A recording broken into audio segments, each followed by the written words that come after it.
दोस्तों वैसे तो सरकार कई सारी स्कीम लाती रहती है जिससे नागरिकों को फायदा हो।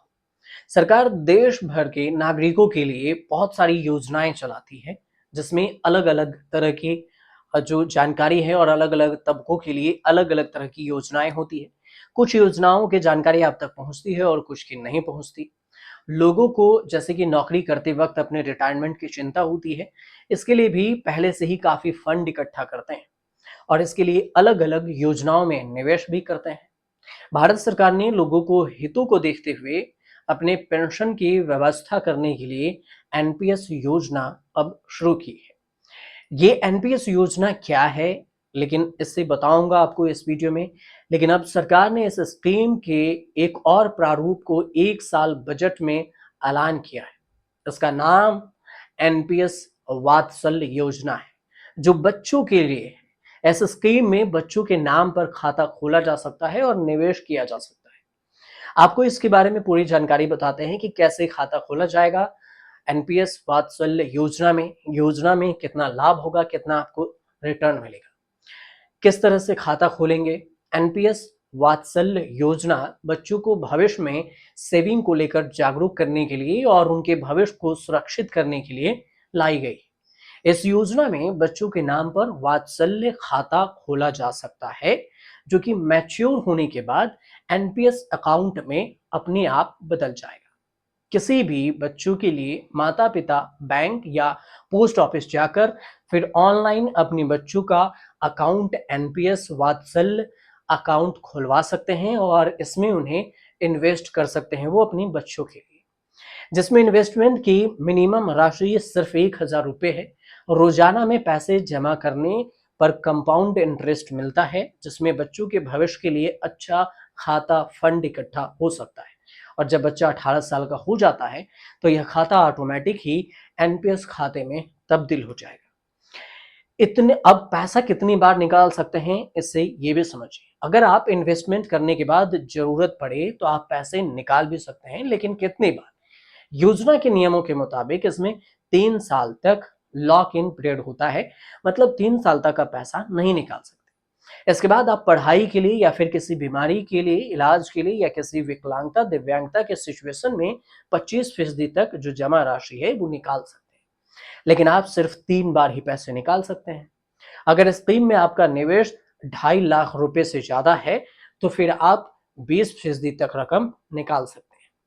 एनपीएस वात्सल योजना में आपको सालाना एवरेज 14% की रिटर्न मिलता है और इसमें अगर आप 3 साल के बच्चों के लिए हर महीने अगर 10,000 रुपये जमा करते हैं 15 साल तक तो 14% के हिसाब से निवेश करते हैं तो 15 सालों में करीब करीब 60,57,हजार रुपये तक का फंड इकट्ठा हो जाएगा। लेकिन अब सवाल ही उठा कि कहां पर अप्लाई करें। तो आपको सीधे बताते हैं कि आप वेबसाइट पर जाके कि कैसे अप्लाई करेंगे। लेकिन उससे पहले आपको बता दें कि अगर आपको जानकारी सही लगे तो चैनल को सब्सक्राइब कर लीजिएगा, शेयर कर दीजिएगा, साथ ही ये जानकारी जहां तक पहुंच सके ताकि बच्चों के लिए कुछ सेविंग हो और इसका लाभ लोग उठा सकें, इतना जरूर कीजिएगा। चलिए सीधा वेबसाइट पर आपको ले चलते हैं कि कैसे अप्लाई करेंगे ऑनलाइन मोड में। दोस्तों हम आ गए हैं, ये आपका वेबसाइट है और इस पर हम आ गए हैं। इस वेबसाइट का अगर नाम देखेंगे तो आपको यहाँ पर दिखेगा nps के fintech.com है। आप इस वेबसाइट पर जा सकते हैं और इस वेबसाइट पे जैसे ही क्लिक करेंगे आपको तो ऐसा कुछ जो है आपको लोकेशन में दिखेगा और आपको स्क्रीन पर दिख जाएगा। सबसे पहले सवाल ये था कि आप इस पे कैसे करेंगे। अब देखिए यहाँ पर आपको राइट साइड में एक दिखेगा कि ज्वाइन एनपीएस, आप इस पे सीधे क्लिक करें और जैसे ही आप क्लिक करेंगे तो आपको ऐसा कुछ जो है वो आपको दिखेगा स्क्रीन पर। इसमें दो चीजें हैं, देखिए आपको एनपीएस में लेकर जो अभी न्यू पेंशन स्कीम आई थी उसमें कहा गया था कि इंडिविजुअल सब्सक्राइबर हैं उसके लिए आप अगर हैं तो इस पर कर सकते हैं। इसमें पैन कार्ड वगैरह आप डाल सकते हैं, मोबाइल नंबर, और फिर रजिस्टर्ड कर सकते हैं। यही माइनर्स के लिए जो अभी बच्चों के लिए एनपीएस लाया गया है उस पर अगर करना है आपको तो इससे टिक हटाकर आप इस पर रजिस्ट्रेशन कीजिए और यहाँ पर जैसे ही क्लिक करेंगे आप ऐसे तो आपको यहाँ पर देखिए माइनर का नाम आएगा, बच्चों का नेम लिखिए, उसका डेट ऑफ बर्थ लिखिए, फिर मेल है या फिर फीमेल है, या फिर ट्रांसजेंडर हैं उनके नाम से लिखिए। गार्जियंस का डिटेल्स होगा, गार्जियंस में आप माता-पिता या जो भी परिवार में आपके अभिभावक हैं उनका नाम लिखिए, उनका रिलेशन क्या है, फादर-मदर हैं या फिर लीगल गार्जियन होना चाहिए। लीगल गार्जियन का मतलब होता है कि जो बच्चे को आप जब इसमें जब आप अप्लाई करेंगे बच्चे में तो आपको कुछ वेरिफिकेशन के लिए माँगेगा कि आप लीगल पेरेंट्स हैं या नहीं, जिसमें दादा-दादी भी आते हैं और इन सब को आप ये लीगल गार्जियन के रूप में भर सकते हैं। उनका डिटेल्स में पैन कार्ड नंबर होगा, मोबाइल नंबर होगा और नीचे देख रहे हैं ईमेल आईडी देना ज़रूरी होगा, डेट ऑफ बर्थ भी। इसके बाद आपको रेसिडेंस इंडिया आपको बताना पड़ेगा कि आप इंडिया के ही निवासी हैं, इस पर टिक लगाना होगा, फिर आपको टर्म को एक्सेप्ट करना होगा, पॉलिसी को। फिर आप यहाँ पर जैसे ही क्लिक करेंगे क्रिएट अकाउंट पे, तो आपको ये आपका रजिस्ट्रेशन हो जाएगा। लेकिन यहाँ पर रजिस्ट्रेशन के बाद कुछ जो जानकारी आपको भरनी होंगी, उसके लिए जब आपको ये रजिस्ट्रेशन अकाउंट नंबर मिलेगा, फिर आप यहाँ पर क्लिक करेंगे जो रजिस्ट्रेशन के लिए देखिए। अब जो है पेंडिंग रजिस्ट्रेशन में अगर आपका पहले से था, कुछ पेंडिंग रह गया हो, तो आप मोबाइल नंबर, पैन और डेट ऑफ बर्थ भर के आप आगे कंटिन्यू कर सकते हैं। हमने इस पर अभी नहीं किया, कुछ भी नहीं डाला इसलिए कंटिन्यू नहीं हो रहा। ये कुछ ऐसा प्रारूप मैंने आपको बताया था और इसी पर जो है आपको कोई अलग-अलग जैसे एनबीएस में देखिए एनबीएस का मैंने एक और जो वेबसाइट है आप अ, enps.nsdl.com है, इस पर भी आप जाकर फॉर्म भर सकते हैं। आप इसको दिखेगा यहाँ पर आपको पहले ही जो ऊपर में पैराग्राफ है उसमें आप क्लिक करेंगे, इसके सबटाइटल में जाएँगे तो देखिए आपको एनपीएस, कंट्रीब्यूशन ऑफ एनपीएस और नीचे है आपको एनपीएस वात्सल्य माइनर रजिस्ट्रेशन।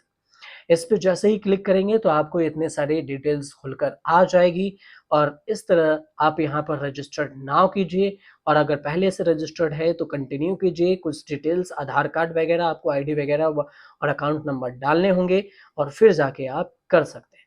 यहाँ पर कुछ डिटेल्स है जैसे आपका 18 साल से कम होना चाहिए, आपका मल्टी ऑप्शन जो है आधार कार्ड या फिर किसी और चीज़ में नहीं होना चाहिए मल्टीपल रजिस्ट्रेशन, एनआरआई आप नहीं हो मतलब विदेश में नहीं रहते हो, इस तरह से आप रजिस्टर्ड ना हो।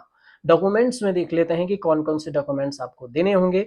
तो देखिए, आपको पहले है डेट ऑफ बर्थ में प्रूफ जो बच्चों के जन्म के कितने साल का है ये दे सके, गार्जियन का सिग्नेचर होगा, स्कैन कॉपी ऑफ पासपोर्ट ये जो है ये आपको पासपोर्ट का अगर एनआरआई हैं तो आपको पासपोर्ट का स्कैन कॉपी सबमिट करना होगा। Scan copy of foreign address proof इसका भी देना होगा अगर एनआरआई हैं तो, नहीं है तो आपको इसकी ज़रूरत नहीं। Scan copy of bank proof में आपको दोनों लगेगा क्योंकि आप भारत में रहते हो तब भी, एनआरआई हो तब भी, आपको स्कैन कॉपी बैंक का एक प्रूफ देना ही होगा। इस हिसाब से देखें तो आपको ये पता चलेगा। आधार कार्ड के अलावा अगर आप ये देखते हैं वर्चुअल आधार कार्ड देते हैं तो उस पर ऑटोमेटिक आ जाएगा। डिटेल्स में आपको driving licence, PAN card, KYC यूजिंग्स के तौर पर, गार्जियन के तौर पर आप कर सकते हैं। ये आपको और उसके बाद इतने डॉक्यूमेंट्स हों तो फिर आप रजिस्टर्ड नाउ पर क्लिक कीजिए। यहाँ पर आपको गार्जियंस के डिटेल्स भरने पड़ेंगे, रजिस्टर्ड करना पड़ेगा और फिर बेंच रजिस्टर्ड करिए। आपको ये आगे इसलिए नहीं हो रहा है कि हमने अभी तक ये फॉर्म नहीं भरा। अगर हमारे पास ऐसा कोई केस आता है या फिर कोई कैंडिडेट कहते हैं कि आप भर दीजिए या फिर तो मैं ऑनलाइन भर के आपको ये पूरे केस बताऊँगा। लेकिन फ़िलहाल आप ऐसे खुद भी भर सकते हैं। आपको कोई दिक्कत हो तो नीचे आपके जो आस-पास हो सर्विस सेंटर, सीएससी सेंटर उस पे जाके आप भरवा सकते हैं। कुल मिलाकर ये थी आपका एनपीएस वात्सल्य योजना जो बच्चों के लिए शुरू की गई है सरकार, उसकी जानकारी। आपको ये जानकारी कैसी लगी हमें कमेंट कर ज़रूर बताइएगा और अच्छी लगी हो तो शेयर ज़रूर कर लीजिएगा। अगर आपको इसमें कोई दिक्कत हो तो कमेंट कर बताइए, मैं कमेंट में आपको लिंक दे दूँगा और फिर आप वहाँ से इसे भर सकते हैं।